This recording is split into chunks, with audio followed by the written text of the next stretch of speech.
Greetings viewers, and welcome back to Just Short of Fantastic. Well, it's summer, which means breaking up those summer reading lists. Today I'll be reviewing Circling the Sun by Paula McLain. It is a fictional novel but based on true events, written in the style of a memoir, and takes place in early 1900s Kenya with themes of freedom, independence, and belonging. This book is an inspiring and amazing narrative of a woman ahead of her time in a place and a culture that is not forgiving to anyone, especially women. Beryl Markham was an actual horse trainer who grew up in the British colony of Kenya in the early 1900s and became an aviator. She actually holds the record for the first successful female solo flight from England to America. McLain's account is largely fictionalized, but even the bare-bone facts of Beryl's life leave me stunned by her courage and independence. I highly enjoyed this reading experience. After her mother and brother returned to England, Beryl was left alone with her father on a farm in Kenya in the early 1900s. And she was adopted into the local African tribe, where she was taught to hunt alongside Kibi, the son of the chief. Obviously, this unconventional upbringing left her with a fierce, independent streak, and a great love for the land and the freedom that it represented. However, this upbringing and education left her completely unprepared for the social expectations of the British colony. When the innocence of childhood and the safety of her father's farm were torn away from her, she embarked on a journey of self-discovery, which eventually led her to the love of her life, aviation. Beryl herself is a controversial woman in history.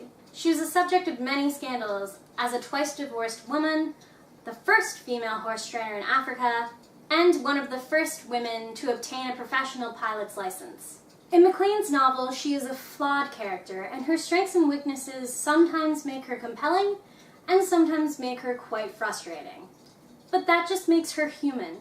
I sympathize with Beryl a lot, as a woman who has also made my own way in a foreign land and culture, and there were many times in this novel where I took courage and justification from her experiences to forge my own path. Everything I was facing and am facing, she faced over 100 years ago, and succeeded, which is super encouraging, but also just a tiny bit sad. But that's a discussion for a completely different video. Anyway, book review.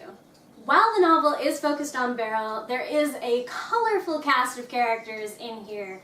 Someone for everyone, I'm sure. My personal favorite is Berkeley Cole, a young man with a weakness for champagne and a fondness for poetry, whom befriends Beryl and becomes something of a confidant for her over the years, as she navigates the twists and turns of society life in the colony. Honestly, I wouldn't mind reading about his life next, because it sounded amazing. The novel is a framed narrative written in the first person, and it begins and ends with Beryl's record-breaking flight across the Atlantic.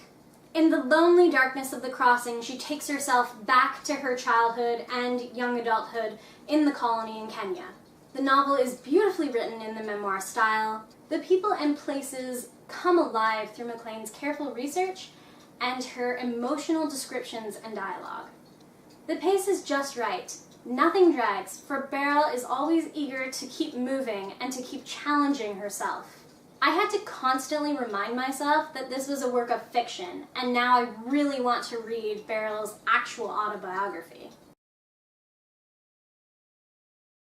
McLain claims to have written her novel after reading that autobiography, West with the Night, because she was caught up in Beryl's extraordinary life and times.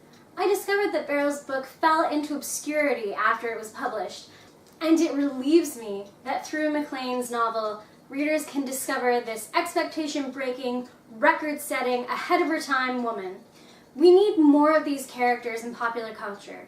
We need more women, more people of color, more LGBTQIA people of all backgrounds.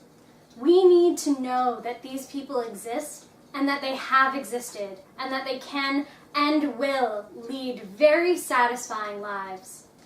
I truly hope that in the years to come, more novels like Paula McLain's Circling the Sun will be published, and will meet with well-earned popular and critical acclaim. I would recommend this novel to anyone, but especially to expats who have or continue to struggle in a foreign country and culture.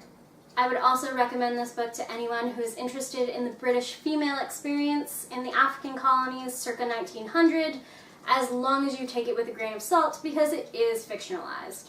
And finally, I would recommend this to anyone who is looking for an inspiring narrative based on truth of a woman who dared to go against the grain nearly 100 years ago. And that's all for my review of Paula McLain's Circling the Sun. Happy reading, and stay just short of fantastic.